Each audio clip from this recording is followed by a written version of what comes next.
Let's build Canada strong together. Thank you, Mr. Speaker. Oral questions, questions orales. The Honourable Leader of the Opposition.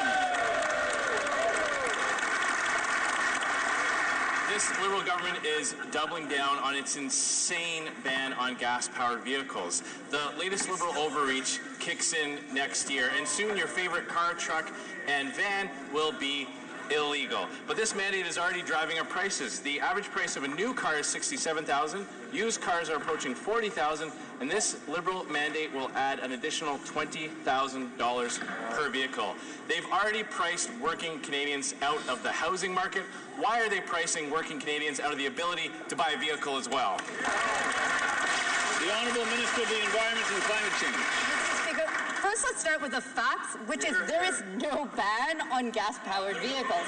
But more to the point, let's also say, once again, we're seeing the Conservatives talking down one of our most important industries, employing hard-working auto workers in our country at the very moment that we're facing terror threats from the United States.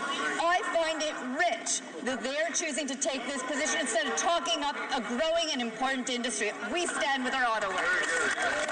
Leader of the Opposition.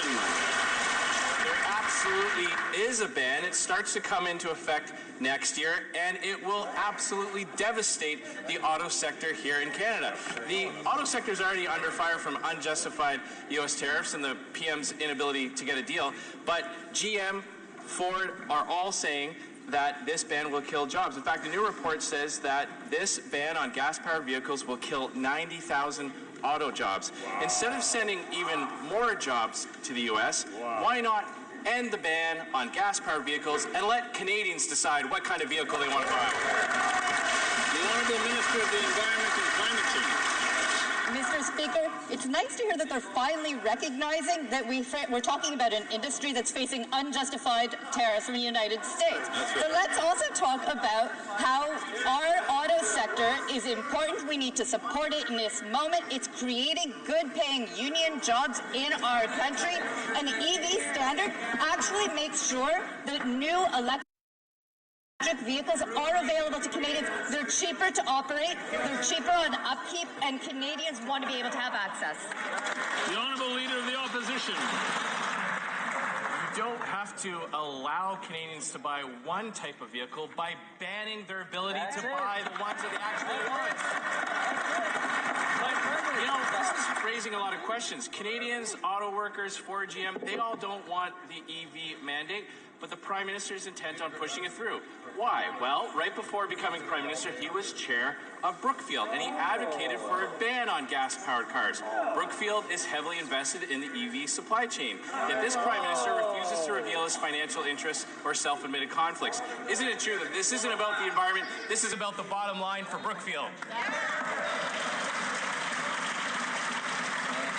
Honourable Minister for Artificial Intelligence. We're in a trade war launched by the United States that's targeting our auto workers and our auto sector. Make no mistake, we will fight for every job and every worker.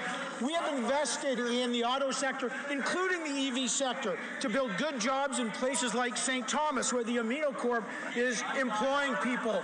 This government will always invest in workers and make sure that the auto industry is growing, resilient, and successful. The Honourable Member for Charlebourg, Haute-Saint-Charles.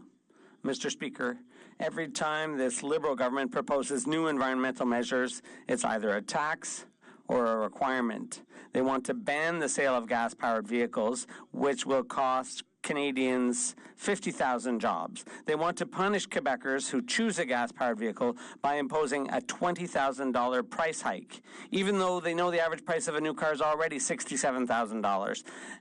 Why does the Prime Minister want to take away Canadians' choice? The Honourable Minister of the Environment.